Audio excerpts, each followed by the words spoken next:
Bonjour à tous et bienvenue sur la chaîne de l'Examen Crypto. Nous sommes le lundi 21 juillet 2025, 7h30. On va faire le point bien évidemment sur le Bitcoin. On va regarder les news, on va regarder les actualités. Et bien évidemment, on commence avec cette crypto map qui est dans le vert. Et donc ça fait plaisir, même si... Ah non, attendez, je suis en vue hebdomadaire, mais en vue jour, ce sera pas trop mal non plus. Oui, voilà, c'est pas trop mal non plus. On a un Bitcoin qui arrive à se stabiliser aux alentours des 118 000 dollars. Donc effectivement, on va regarder tout ça en détail au travers de cette vidéo. On démarre directement avec les news, bien évidemment, comme d'habitude. Du côté des news, il s'est passé pas mal de choses. Alors, la première chose qui s'est passée, c'était, vous l'avez sûrement pas loupé, c'était la crypto CKB. La crypto CKB qui a explosé, et ça tombe bien parce que justement, hier matin, je vous avais fait une vidéo dans les vidéos privées en vous disant que ça pouvait péter. Et derrière, on l'a vu, on a eu un CKB qui a pris plus 40% hier dans la journée. Encore une belle pépite qu'on a pu anticiper dans les vidéos privées. Derrière, on a Crypto Détente qui nous pousse que Michael Saylor tease un nouvel achat massif de Bitcoin. Donc là, vous le voyez, hein, il nous dit restez humble, accumuler des SAT. Et donc derrière, vous le voyez, il nous fait encore une fois référence à cette map avec tous les points orange. Et à chaque fois qu'il y a un point orange, bien évidemment, c'est un nouvel achat massif de Bitcoin. Donc on va voir combien il va racheter aujourd'hui. Hier, on a fait un point aussi dans les vidéos privées par rapport à la crypto PHB et le IO.net. Je rappelle, si vous aussi vous voulez recevoir les vidéos privées, vous avez bien sûr le lien en description de vidéo pour recevoir toutes les pépites, les belles opportunités et des vidéos de suivi régulières. Ça se passe dans les vidéos privées. Là, regardez, on l'a ici, hein, le CKB avec une God Candle comme ça, mais incroyable. Alors, Crypto Détente qui nous pousse que la Maison Blanche publiera son premier rapport officiel sur la crypto ce 22 juillet, conformément au décret 1478. Donc c'est c'est demain tout simplement. Donc effectivement, on va surveiller tout ça. Il reste encore trois places pour accéder justement aux fameuses vidéos privées. Vous le savez, hein, hier j'ai fait un petit pass avec 10 entrées. 10 entrées à moins 50%. Il reste encore des places, donc n'hésitez pas à les saisir, hein. Il reste plus que 3 places, je crois, de mémoire. Donc n'hésitez pas vraiment à aller les choper. Parce que du coup, avec un prix comme ça, par rapport à toutes les pépites qu'on découvre, c'est vraiment intéressant. Vous avez bien sûr le lien en description de vidéo. La révolution est en marche, la blockchain va propulser le futur des paiements et le dollar US arrive on-chain. C'est ce que nous dit Scott Bessent. Les jeux sont faits, préparez-vous à la tokenisation du monde. Donc effectivement, on verra bien ce que ça va donner dans la durée, mais c'est vrai que ça part plutôt pas mal, en tout cas par rapport à tout ce qu'on voit. D'ailleurs, on a aussi l'information avec un boom des RWA sur l'Ethereum. En effet, depuis janvier, la valeur des actifs réels tokenisés, donc les fameux RWA, a été multipliée par 20. Quand même, c'est quand même assez énorme. On assiste peut-être à la plus grosse révolution crypto sans s'en rendre compte. La dernière déclaration forte du côté des US, le vice-secrétaire au Trésor américain Michael Faulkender annonce que la demande en stablecoin atteindra des milliards, voire des trillions de dollars. Une adoption massive semble inévitable. Il nous dit que le marché se structure et la demande explose. Très bullish tout ça encore. Brian Armstrong, qui est le PDG de Coinbase, qui affirme que les stablecoins crypto seront adoptés par chaque entreprise du SP500. Une déclaration puissante qui montre à quel point l'adoption des stablecoins devient inévitable dans la finance traditionnelle. Donc ça c'est du très très lourd, hein, en termes d'infos. BlackRock a acheté 2,5 milliards de dollars de Bitcoin la semaine dernière, donc du 14 au 18 juillet, via son ETF Spot IBIT. Avec cet achat massif, l'appétit institutionnel pour le Bitcoin ne faiblit pas, au contraire, il s'intensifie, avec un objectif clair, affluer autant que possible dans les actifs numériques rares, donc notamment le Bitcoin. Allez, on va démarrer l'analyse technique, mais je rappelle aussi, n'oubliez pas de mettre des boosts sur mes vidéos. Vous avez le droit à faire 3 boosts par semaine. Ça se passe sur téléphone portable, vous cliquez sur la vidéo. En dessous, au niveau de la section commentaires, vous faites défiler par la droite et vous allez voir un bouton boost qui devrait apparaître. Donc n'hésitez pas, pour ça, ça apparaît quand on fait un like et il y a le bouton boost qui apparaît. Et n'hésitez pas à booster 3 boosts par semaine. C'est 100% gratuit pour vous et ça permet à mes vidéos d'être beaucoup mieux mises en avant par les algorithmes de recherche de YouTube. Allez, nous on va regarder la partie analyse technique maintenant. Avant ça, bien évidemment, je rappelle à tout le monde que tout ce que je vais dire n'est en aucun cas un conseil financier, c'est à vous de faire vos propres recherches. Et n'oubliez pas que le trading de crypto comporte des risques de perte partielle ou majeure. Avant ça, on jette un petit coup d'œil vite fait sur le calendrier macroéconomique. Donc demain, mardi, on aura un discours de Powell, président de la Fed, donc on verra bien ce qu'il va nous dire. Je rappelle que la semaine d'après, enfin non, pas la semaine d'après, mais la semaine suivante, on aura la décision de la Fed sur les taux d'intérêt. Donc là, est-ce qu'il va commencer à nous donner des petites pistes? Ça va être intéressant de suivre ce discours. Mercredi, pardon, vente de logements existants, stock de pétrole brut. Jeudi, on aura l'inscription hebdo au chômage, PMI manufacturier, PMI service et vente de logements neufs. Allez, on va regarder aussi les indicateurs. Donc du côté de la map de liquidité, vous le voyez, on a été balayé un petit peu au sud, on avait un cluster. Et donc là, on a été le chercher, ce cluster. Maintenant, on a toujours quand même un autre petit cluster qui est ici, entre les 116 000 et les 115 800. Mais au nord, on a aussi un autre cluster entre les 118 900 et, d'ailleurs, il continue en réalité, il continue jusque-là, les 123 000. Donc il y a beaucoup à venir chercher au nord. Donc est-ce qu'on n'irait pas au nord là dans les prochains jours pour aller récupérer tout ça? Ça va être à surveiller. D'ailleurs, en parlant de tout ça, on va jeter un coup d'œil justement sur notre Bitcoin. Donc vous le savez, hier, on a fait la clôture hebdomadaire. Clôture hebdomadaire qui n'est pas tip-top. On va pas... Bon, alors, c'est pas vrai. On est quand même sur une très belle clôture parce que je veux dire, on est quand même au-dessus des 115 000 dollars. On a fait une clôture hier qui s'est située ici à 117 281. Donc, je veux dire, ça reste monstrueux. Bien évidemment, ça reste monstrueux. Maintenant, le truc, c'est quoi? C'est que là, du côté de notre clôture, il aurait été préférable, bien sûr, de clôturer au-dessus du support des 118 251. D'ailleurs, vous le voyez, c'est quand même assez instantané. Là, le niveau des 118 251, c'était un support tant qu'on était au-dessus. Hier, on a clôturé en dessous. Qu'est-ce qu'on est en train de faire actuellement? Eh bien, on est en train de retester ces fameux 118 251 sous forme de pullback. C'est normal, quand on casse un niveau clé, et là ça en était un, eh bien on revient le retester. Donc là, vous le voyez, on est en train de retester directement ce niveau clé. Et j'espère vraiment qu'on va repasser au-dessus, parce que je vous explique, je vous l'ai déjà expliqué un petit peu, mais souvenez-vous ce qui s'est passé. Là, on avait détecté effectivement un pattern en premier top, deuxième top, et donc là, hier, on a clôturé pile poil sur le niveau clé qu'il ne faut pas breaker. C'est-à-dire qu'on a perdu les 118 251, donc déjà ça c'est pas forcément hyper réjouissant, mais surtout on a ici une ligne de coup, la ligne de coup des 117 281 qui est la ligne de coup d'un pattern en double top. Je rappelle, premier top, deuxième top, malheureusement on l'avait déjà anticipé ce pattern, on voulait juste ne pas qu'il se réalise, malheureusement il est sous nos yeux. Et donc là on a un double top qui pour l'instant n'est pas encore validé, mais il est à deux doigts de se valider. Heureusement que pour le moment on est sur un rebond. Et qu'on est en train de retravailler la résistance des 118 251. C'est pour ça que je vous dis, ça va être important de repasser au-dessus.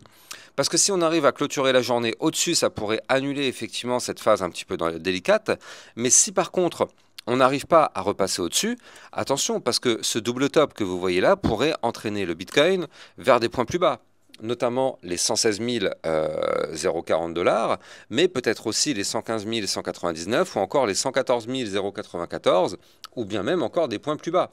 Donc effectivement, vous l'avez compris, il faut se méfier de ça tout de même. Il faut se méfier, on peut même retourner rechercher les 113 191, et je vous laisse imaginer effectivement les impacts sur les altcoins si malheureusement le Bitcoin nous fait ce type de mouvement.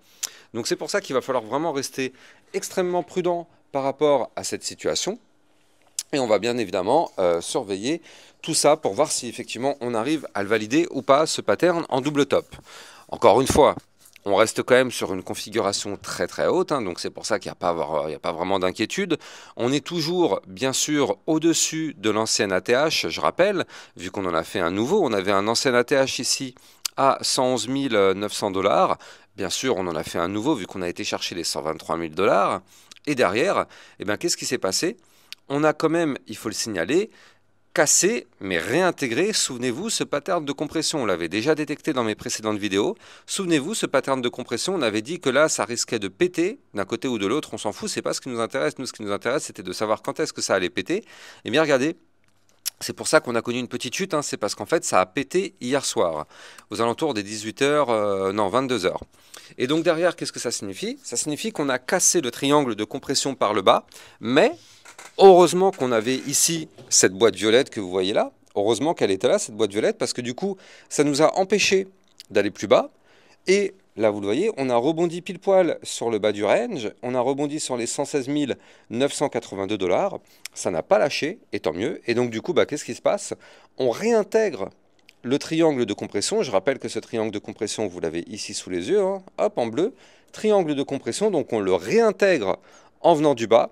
Et donc on espère maintenant que vu qu'on réintègre en venant du bas, le but serait d'aller chercher le haut du triangle de compression, donc notamment ici la zone des 119 082. Et on espère qu'on va péter ça par le haut pour qu'on ait derrière une cassure de cette compression par le nord et qu'on puisse avoir un décollage. Je rappelle que là, si le Bitcoin doit se mettre à remonter, on aura comme target, je le rappelle ici, les 120 301 $. Et si on break ce niveau clé, on retournera bien sûr rechercher l'ATH aux 123 000 $ et on ira peut-être rechercher les 124 ou les 125 000 $. Mais ça pourra avoir lieu uniquement avec deux actions, c'est-à-dire qu'on casse les 118 251 $, qui est notre résistance directe actuellement, même si là, vous le voyez, on est au-dessus, hein, on est à 118 370, mais attention, c'est de la vue jour qu'il faut surveiller, important les échelles de temps. Donc il faut absolument récupérer les 118 281, et surtout, il va falloir casser ce triangle de compression vers le nord maintenant, pour qu'on puisse avoir notre poussée haussière. C'est tout à fait possible, hein. C'est possible, on est en crypto-monnaie. Tout est possible, de toute façon, en crypto, on peut faire des dingueries comme des choses extrêmement catastrophiques en quelques heures. Donc là, je vois pas pourquoi on ne pourrait pas y arriver. On n'est vraiment pas très loin, hein. Quand on regarde bien, on est vraiment tout proche du niveau clé à breaker. Donc bon, est-ce qu'on va réussir? Par contre, c'est pas parce qu'on est proche d'un niveau clé qu'on va forcément réussir. Donc c'est là où c'est justement tout l'enjeu. On va vraiment surveiller tout ça en détail du côté du Bitcoin. Donc c'est pas une situation dramatique, mais elle pourrait être un peu plus grave si malheureusement la résistance des 118 251 nous rejette parce qu'on est menacé directement par ce double top. Mais là, grâce à ce triangle de compression qu'on pourrait effectivement breaker par le haut, ça pourrait nous enlever ce sentiment d'insécurité temporaire pour aller rechercher des points bien sûr plus haut du côté de notre Bitcoin. Donc affaire à surveiller, ça va être une journée quand même assez importante aujourd'hui et demain à surveiller de très près. Allez, on va en profiter pour jeter un coup d'œil du côté de l'Ethereum. Bien évidemment, l'Ethereum très intéressant à surveiller. Eh bien, qu'est-ce qu'on voit? On voit qu'il est venu chercher le niveau clé. Et oui, depuis hier, on est bloqué par le fameux niveau clé des 3768 $. Alors, avant de continuer, je rappelle que si vous voulez trader toutes ces crypto-monnaies, vous pouvez utiliser mon lien de parrainage Binance que vous avez en description de vidéo. Grâce à ce lien de parrainage, vous allez pouvoir obtenir un bonus de 10% à vie sur vos frais de trading. Et surtout, ça vous permet de trader sur une plateforme enregistrée PSAN auprès de l'AMF. N'hésitez pas, vous avez le lien en description de cette vidéo. Alors, là, du côté de l'Ethereum, il va falloir impérativement maintenant péter ces 3768 $. Je rappelle pour ceux qui découvrent ma chaîne YouTube, mais on avait quand même déjà largement anticipé le fait que ça, c'était une ligne de tendance haussière très long terme, ligne de tendance haussière très long terme qu'il va falloir absolument breaker. Pardon, pas une ligne de tendance, résistance haussière long terme qu'il va falloir impérativement breaker. Pourquoi? Parce qu'en fait, cette résistance-là, c'est tout simplement la ligne de coup en vue très long terme d'une gigantesque figure en tasse séance. Donc vous le voyez ici, je vous le remontre, hein, pour ceux qui découvrent la chaîne, on a la tasse et la petite anse sur le côté. Ça, on le sait, c'est un pattern chartiste vraiment extrêmement bullish. Mais pour ça, on n'a pas le choix, il faut le valider. Donc la target, on l'avait repéré, 3768 $. Et bien regardez, on est bloqué actuellement par ce niveau clé, comme quoi c'est bel et bien la target à surveiller, la target à péter. C'est pas un niveau clé anodin, hein, sinon l'Ethereum aurait été plus haut ou aurait été plus bas. Non, il s'est arrêté, regardez ça, pile poil sur ma ligne jaune. Donc ça veut vraiment dire qu'on est hyper chirurgical en termes de précision. Malheureusement, pour le moment, on est bloqué. Donc, est-ce qu'on va réussir à péter tout ça? Tout va dépendre du Bitcoin. Je rappelle quand même un petit alerte sur l'Ethereum, mais en vue moyen terme, on a on a trop poussé, j'ai envie de dire. Donc là, attention, on est vraiment dans une zone de retracement. Ça ne veut pas dire qu'on ne peut pas pousser, mais disons que là, on est quand même sous une résistance très importante. On est très haut du côté du RSI. Donc moi, c'est le scénario que je vous avais déjà donné il y a quelques jours. Je vous avais dit que là, il était tout à fait possible de venir chercher ce niveau clé des 3768. Mais maintenant, ce que je pense, c'est qu'on risque d'avoir un petit rejet sur ce niveau clé qui nous permettrait de retomber un petit peu, c'est-à-dire revenir rechercher pourquoi pas les 3448 ou encore pourquoi pas les 3294, peut-être même les 3032 $. Et puis derrière, reprendre de la force, parce que ça voudrait dire que le RSI retomberait pas mal. Et donc là, on pourrait s'appuyer sur un des niveaux clés de support dont je vous ai parlé, et on reprend de la force, et cette fois-ci on décolle, et on pète les niveaux clés, et on décolle rechercher les 4000 et des points beaucoup plus hauts, bien évidemment. Je pense que ce serait un scénario intéressant, parce que là, de toute façon, il ne faut pas se voiler la face, hein. On est très haut du côté de l'Ethereum, et là, si on n'a pas un retracement dans les prochains jours, bah, c'est qu'il y a un souci. Là, franchement, je veux dire, on est trop haut, et c'est pas normal qu'on n'ait pas de retracement. Donc, il va arriver ce retracement, nous ne sommes pas naïfs, même si d'un point de vue long terme, je rappelle qu'en long terme, on a de la place pour pousser, hein. Regardez, surtout si on fait un petit retracement. Là, actuellement, on est déjà à l'entrée de la zone de retracement long terme, donc il suffirait qu'on fasse un petit retracement, et là, dans ce cas-là, ça nous redonnerait énormément de place pour pousser du côté de l'Ethereum. Donc, on n'y est pas encore, hein, bien sûr. Mais il va falloir surveiller tout ça dans les prochaines journées, prochaines semaines, j'ai envie de dire, parce que là on est sur du long terme. Mais là on est le 21, donc on est maintenant à une dizaine de jours de la clôture mensuelle. Or, c'est cette clôture mensuelle qui va faire foi. Il faut impérativement qu'on clôture le mois de juillet au-dessus de ces 3768 $. Donc ça nous laisse la place d'avoir un petit retracement et ça nous laisse la place de tenter de péter ce niveau clé à la fin du mois. On va surveiller tout ça de près, ça risque d'être vraiment palpitant cette fin de mois de juillet. En tout cas, j'espère que vous avez kiffé la vidéo. Si c'est le cas, n'hésitez pas de liker, commenter, partager au maximum. Et surtout, abonnez-vous à la chaîne YouTube pour recevoir tous les jours 1, 2 à 3 vidéos concernant le Bitcoin et les altcoins. Et je rappelle, hein, mais n'oubliez pas de mettre un petit boost sur la vidéo. Vous le savez, ça va participer grandement au référencement de ma chaîne YouTube par rapport à tout le travail que je fais pour vous au quotidien. N'hésitez pas. Et quant à moi, je vous souhaite une bonne journée. Je vous donne rendez-vous ce midi pour une autre vidéo concernant la crypto XRP. Excellente journée à vous, à plus tard. Bitcoin, Ethereum, you know the drill. Lost it all but came back with the skill.